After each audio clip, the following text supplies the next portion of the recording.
Welcome to Championship Culture. Got a special guest with us tonight. This is a first. You know, when we first started the podcast, I said that we were going to get coaches from all sports, and we were also going to get local businessmen. And Jimmy was the guy I was thinking about when I said that. So our guest tonight is Jimmy Abdalla. Jimmy is a man of faith. He's a great family man. He's a successful small business owner. He is a former youth coach champion. He was a community coach at his local high school, which he just retired here not too long ago from coaching, but he's still a big supporter of theirs. He's an elite fisherman. He's a world-class crap talker on a fishing boat, and he's a loyal and good friend. So, Jimmy, thank you so much for coming on here. You know, when I started the culture journey, it was easy to find information about IBM or Nordstrom's culture. Culture pretty much got started in the business world. But I was always interested in. I thought it applied more to sports on how a small business builds culture.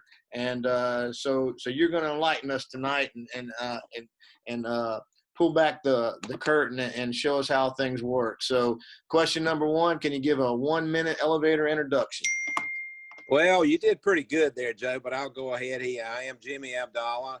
I'm married. I have 2 kids. My wife is a CPA. One of my kids, my oldest, he's an engineer. He works in Iowa for a company called Vermeer. My daughter, the youngest, she works for the Carolina Panthers. I'm a 1976 graduate of South Johnston High School. There were 267 in our class. I would have graduated first, except for the 87 people that graduated ahead of me. I'm a 1980 UNCP graduate with a degree in business and then a minor in city planning. I'm the youngest of 4 kids. I have World War II parents. My dad fought in the war. My mom was a nurse. My business actually got started in 1902 by my grandfather when he came here to this country. And I know you've heard the funny story. Thank God he got on the train up in Ellis Island. He was headed to Selma, Alabama. He got off the train in Selma, North Carolina. And nothing could be better because I'd hate to be an Auburn or an Alabama guy. So we're here in North Carolina and it's worked out good. Along the way, I've been in the DJ business for 20 years. I was a charter boat captain for 10. I've been in the real estate business and still in the real estate and rental business. I have my broker's license and I've never used it. I'm in retail right now with my brother. We operate Carolina Apparel and Sports on I-95. We are there on exit 97. That pretty much tells you everything about us. This is our 27th year there. Again, our business originally started in 1902 with my grandfather, my parents, and now my brother and myself. You did perfect on that, man. That's a lot of information in a little bit of time. Are we off the air? No, we're on. We're going. Okay. You never told me the Selma, Alabama story, though. I thought you knew that story. No, I didn't know that one. All right, quick, huh? He was headed there. Thank God he got off in Selma. That was a lucky stroke of fate. All right. Question number 2: How do you define culture in your business? In our industry, and I'm going to pretty much stick to retail here. I may throw in some things about the real estate and the rental business, but basically in retail, sometimes people look at the word profit as dirty, but it's really not dirty. And the reason I say that, in our culture, we do whatever it is we need to do and what we have to do to satisfy the public, whatever they need and want, but we must do it at a profit. And a lot of people have a problem with that. But the way we explain that is you treat everyone fairly. That doesn't mean you treat everyone the same way. And here's why. One of the examples I'll give you. You've got customers that come into your store that ask you for everything and they spend nothing. Well, you're going to be nice to them and you're going to treat them fairly, but they may not get all the little spiffs that the guy that comes in there regularly and spends a lot of money. So there's a big difference in treating someone fairly and treating someone the same way. Your better customers obviously are going to get treated just a little bit better than the ones that don't spend any money with you. Some people make your living and some people don't. So our culture, again, revolves around treating everybody that walks in our store fairly, but we have to pick the difference between the tire kickers. the spenders and the pretenders. I know you've been in my office and you've seen those lists of things that we interview people with, and there's a list, and each one of them is a different color of the different things we ask them the questions. And we've had very few people that answered them all. We've had a few that have gotten real close, but those things define what we do. So our culture, again, goes back to satisfy and take care of the local people and the interstate highway people's needs and their wants at a profit. Awesome. All right, so now to the details. Question number 3. What are the 3 best things you do to build culture in your business? Okay, well, this is probably going to revolve around more than 3 things, so I'm going to try to keep it in those areas. But the number one thing that we teach everybody, and we try to have product knowledge, and we try to provide customer service. What separates us from the big boys? Those are the 2 big things: product knowledge and customer service. Well, the internet has brought a lot of that around. People think they can get online and they can find out everything they need to know, and they know all about the products a little more than we do. The only problem about clothing where it doesn't fit in is you really need to try it on, because if you grew up on Levi's and you wore whatever size, you can't buy that size today in 4 different places and 4 different brands, because it just doesn't fit the same. So we're in an industry that's a little protected because you still have to put your hands on it. You need to try it on. You need to see how it works. One of the things that we talk about is ZMOTs, and some of you may have heard of it. Some of you may have not heard of ZMOTs, but I'll explain what that is. 0 minutes of truth. So when you walk into my store, we have 0 minutes of truth. What you ask the question, what is the one thing that we do, or what is the one thing that we could do that's going to always separate us from everyone else? Interview 200 customers a year. That's 4 customers a week. And that sounds real simple, but it's a hard thing to do, and a lot of people don't want to do it because you get a lot of answers that you don't like. A lot of them are true. A lot of them aren't true, but you still get those answers. So you have to sift through those answers and see if that's exactly working for you. But still, you need to do those interviews because it tells you a lot of things about your business. A lot of times they're right in front of you. Now let me stop you there, because that was the one that jumped out at me when you told me that one before we started recording, and I thought that was the one, number one, for a small business. I mean, that is just out the gate good stuff. And then for when you cross over to athletics, that would be similar to our exit interviews, and with the same mindset that you're going to get some answers you don't like, but that's the easiest way to improve is through those interviews and getting those.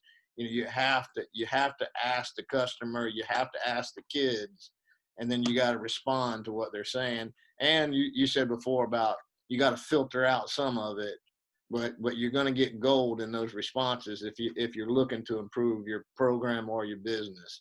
So I just thought that one was incredible. I try not to act too excited when you told me earlier, but I thought that was the $1 million idea. Well, I'll give you an example of something that we never thought about. One of my customers brought it up to me, and they said, "Oh, this was maybe 15 years ago." They said, "We never saw you were here. We went next door to JR all the time. We never saw you." I said, "How could you not see us? Our building is huge." He said, "Well, those trees were in the way." Next week, the chainsaw came out. Those trees disappeared. Those trees were gone. I had no idea. I ride every day and I look at the store, but I don't see it the same way my customer sees it. So that customer definitely got my attention. So you have to listen to your customers. So that was huge for us. That's a perfect example too. Something so simple, and it was such a difference maker. That's a great example. Well, you don't know until someone tells you, because you walk in there every day.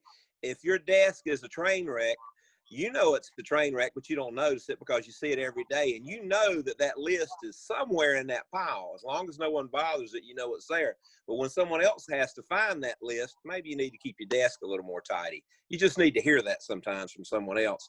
And that's what those interviews do.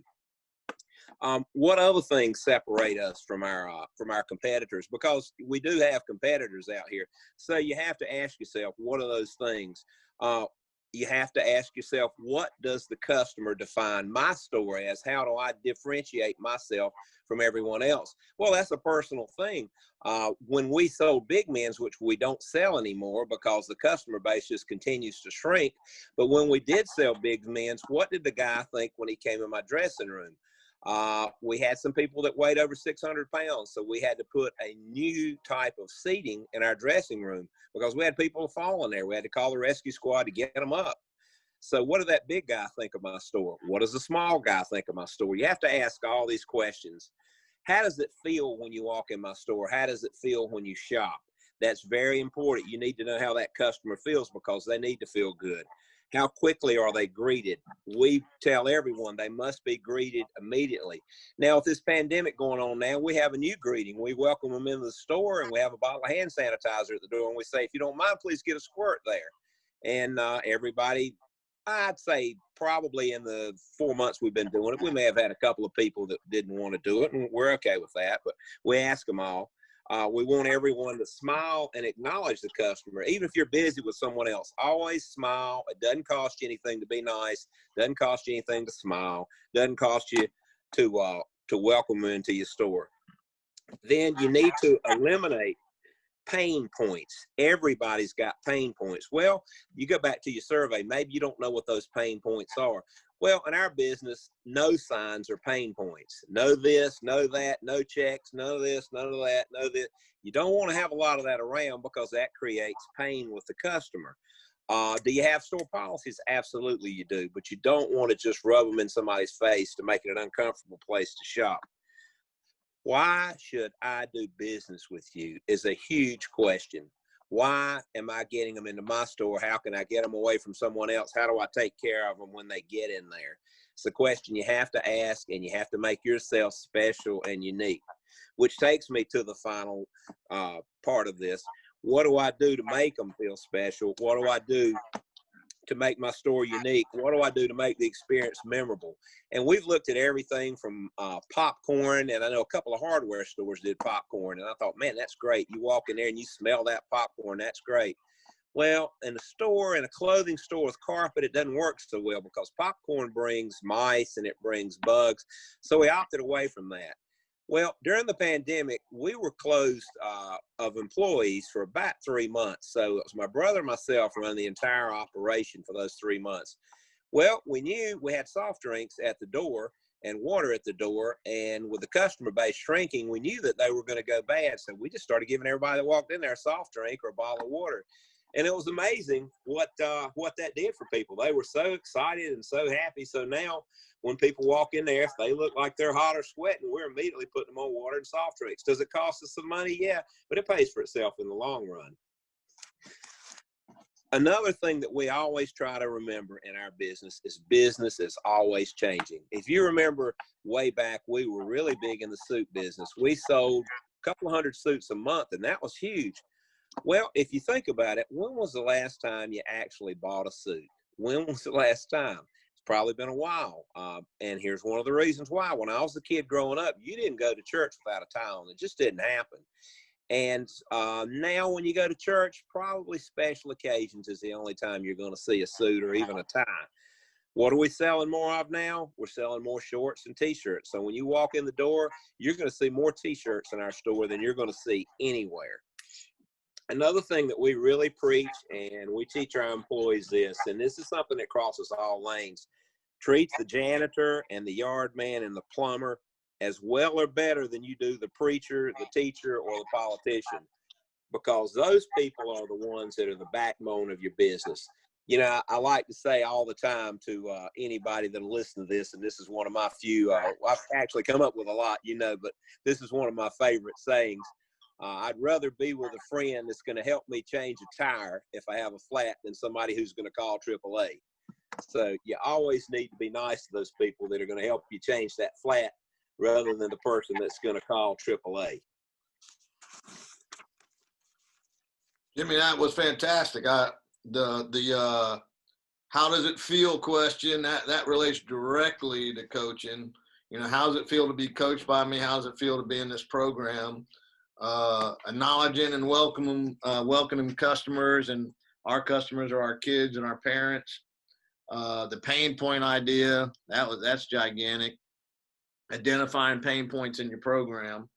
And then your business is always changing. I think that's directly related to athletics, is that, if we're doing it the way we're doing it 10 years ago and it's exactly the same, something's wrong, because it's not the same game it was 10 years ago. So that's absolutely great, man. You hit a home run on that. All right, here's the one you've been waiting for. Question number 4.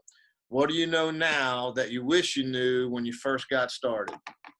Yeah, this is one of my favorites, because the big one here, and this is, I'm not trying to deflate anybody when I say this, but I will come back around to this later. But the first answer to that is there are absolutely no magicians out there. You may think there's some magicians, but they're just not there. It doesn't exist. And that's not me saying that. I've been told that by all the old timers. I seek out old timers, and I seek out old timers on purpose, because there's more knowledge there than any website you'll ever go to. When you find these old guys, you can ask them for a couple of key points. And first of all, they're excited to tell you. I remember when you and I discussed talking to some old retired coaches, and when I go seek those guys out, I mean, they were going to serve me a steak dinner for sitting down and talking to them. And I just wanted to hear their wisdom and what they had to say. So we've always sought out the old timers in our industry. Right now, we have a resident buyer who lives in Manhattan, and she's stuck in her apartment. And she's working her butt off for us. We have found the best deals during this pandemic that we've ever found, because a lot of people are crying wolf right now. Well, there's no need to cry wolf. It's going to end. Things are going to get better. But some of these vendors are dropping goods like there's no tomorrow, so we're getting great deals. Another thing that fits in here, my mom and dad, I thought my mom and dad were so dumb. I went to college, and I got out of college, and I was so smart. And I tell you what, after I got out of college and started working full time at this, I found out how absolutely stupid I was. My mom and dad had a lot more sense than I ever gave them credit for. Everybody says this, but it's true. And I think anyone that's lost a parent or both parents would say this: what would you give to talk to your mom and dad again? I could have a list of questions from here to next week that I'd love to ask them. What would you give to hear their voice? And a lot of you guys that are going to be listening to this, you got the phones that record and all that. Go to your parents, get some video of them, get some audio of them, ask them the questions. Ask your parents, ask any of the old timers, what are those questions? Because believe me, they know what they're talking about. We're real smart. Oh, we've got computers, we've got all this stuff, but listen to the parents. Another thing I throw in here now is we really got dependent early on our computers and all this new stuff that we didn't use back in the day. Okay, well, still doesn't beat a legal pad and writing something down. A girl came by the other day by the store to solicit some money from me. She was a UNCP girl, and we were talking, and I said, she was asking for some alumni's name. And I said, you want a pad to write that down? She was typing it all in her phone. She had it all there. And I'm thinking, well, she's taking notes.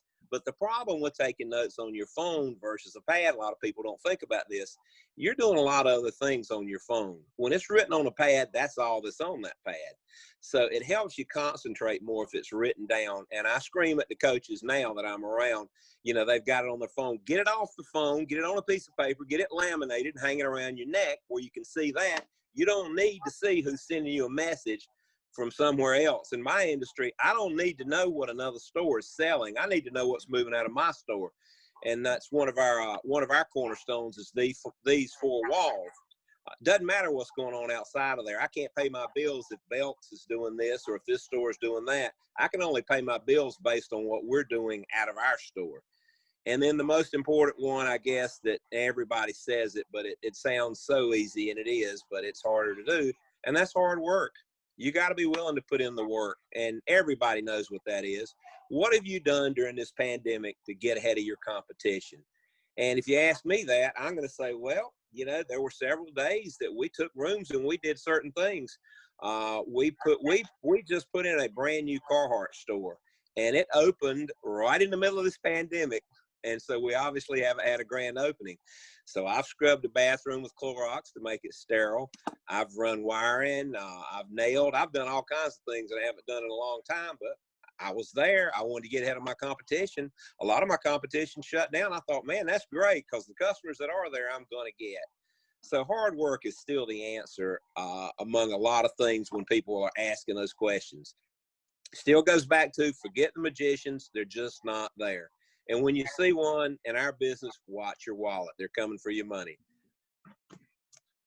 I disagree. I think your record them on your phone was your best one.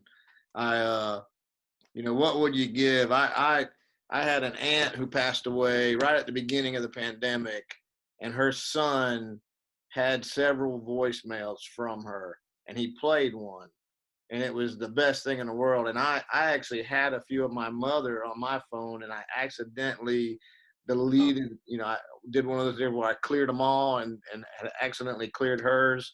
And man, what I would pay to have those back. And I'm sure same for you, if you could have your mom or your dad recorded on the phone that you could listen one more time. But I heard something that said, when you're 9, your parents are the smartest people in the world. Then when you get to 19, they're the dumbest people in the world.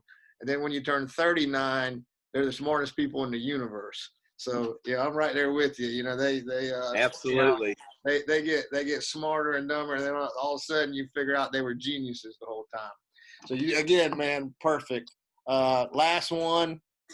I guess it's contact information, because this is mainly coaches. Contact information, and then promote your store and what you're doing one more time. Okay, my contact information, my phone number is 919-202-0777. I'll give you that one again in a few minutes. We're at Carolina Apparel on Exit 97 on I-95 in Selma, North Carolina. My email address is jimmya@carolinapparel.com. What we do is we sell sportswear, outdoor clothing, and workwear. We are the state's largest Carhartt dealer. We just put in a brand new Carhartt store. We welcome everybody to come in. We do not do team apparel. I try to do some from my high school, but we do have a great store in the center that does team apparel, MJ Sophie. I don't know if you guys remember the old shorts that all the cheerleaders wore, but they sell that. They manufacture it. They're actually made in Fayetteville. So we're out there in Selma. We're open typically 9 to 6 daily. Right now we're on COVID hours, which is it varies from day to day, but it's usually 10 to 4 and 10 to 5. But we'd love for you guys to stop by if you'd like to see us. We'll be happy to help you out in any way we can as far as clothing goes. And one more thing I wanted to toss in there, Joe. When you're saying if there's anything we want to promote, I didn't get this in there, but we are big promoters of St. Jude's Children's Home, hospital actually. So if any of you guys are looking for a great charity, we love St. Jude's, and it is a fantastic charity. Love to see you guys jump in on that one. So usually when I go to Jimmy, I'm getting money from him. And last time I was in there, they got me to hit me up for money for St. Jude. So they're serious about it and been supporting it for years and years. So great charity to support. Jimmy, you hit a home run, man. Fantastic job, and I sure appreciate you being on here, buddy. Well, I enjoyed it, Joe. And once again, if you ever need another lesson about how to fish, I am here to provide that for you. There's not as many drop dead gorgeous guys out there fishing as like me. And, as you guys can all see that watch this, we do provide fishing lessons at no charge. Before I start the recording, if you ever, anyone who's ever fished with Jimmy knows you got to have a lot of mental toughness, because he's going to harass you the entire fishing trip. So it's not just a fish you're against when you're fishing with Jimmy. Thank you, buddy. Appreciate you doing this. See you, Joe.